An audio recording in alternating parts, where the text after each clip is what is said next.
Hi friends, எல்லோரும் எப்படி இருக்கீங்க? நல்லா இருக்கீங்களா? இன்றைக்கி சூப்பரான பீன்ஸ் பொரியல் தான் பார்க்க போகிறோம். அதை எப்படி செய்யலாங்கிறத பார்க்கலாம்.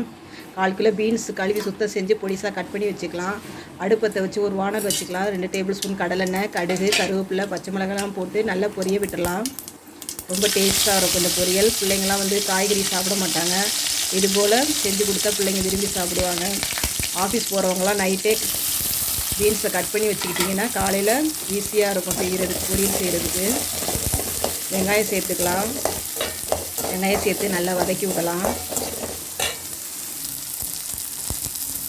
அடுத்து பீன்ஸை சேர்த்துக்கலாம்.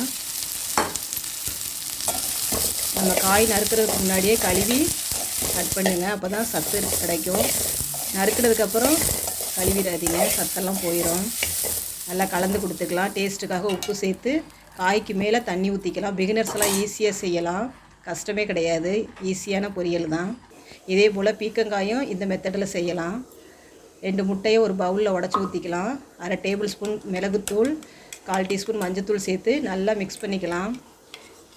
நல்லா காரசாரமாக இருக்கும். சளி இருந்தாலும் கூட வெளியில் வந்துடும் பாருங்கள். இந்த மாதிரி மிளகு சேர்க்கும்போது பொரியலில் முட்டை சேர்க்கும்போது இந்த மஞ்சத்தூள் மிளகுத்தூள் சேர்த்தா தான் கவுள் வாடை இருக்காது.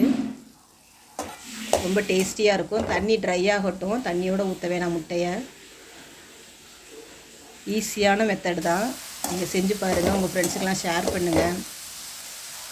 அடுத்தடுத்து புத்தம்புது வீடியோக்கள் போடுறதுக்கு உங்களோட சப்போர்ட் தேவைப்படுது. அடுத்து இந்த முட்டையை கலந்து வச்சுருக்கதை சேர்த்துக்கலாம். உடனே கிண்ட வேணாம், கொஞ்சம் நேரம் அப்படியே சிம்மிலே இருப்பது அடுப்பு. அதுக்கப்புறம் கலந்து கொடுத்துக்கலாம். இப்படி ஒரு பெரட்டு அப்படி ஒரு பெரட்டு கொடுத்துக்கலாம். முட்டை சாப்பிடாதவங்க தேங்காய் துருவி போட்டு இறக்கிக்கலாம். ரொம்ப டேஸ்ட்டாக இருக்கும். பாருங்கள், ரெடி ஆயிடுச்சு. அவ்வளோதான். இதை பிள்ளைங்களுக்கு சூடான சாதத்தில் முட்டை சாதம் போல் நல்லா கலரி கொடுத்தோம்னா ரொம்ப டேஸ்டியாக சாப்பிடுவாங்க. ரெடி ஆயிடுச்சு பாருங்கள். அப்படியே கடைசியாக மல்லித்தலை தூவி விட்டு இறக்கணும்னா சுவையான பீன்ஸ் பொரியல் ரெடி. உங்கள் ஃப்ரெண்ட்ஸுக்கெல்லாம் ஷேர் பண்ணுங்கள், சப்ஸ்கிரைப் பண்ணுங்கள்.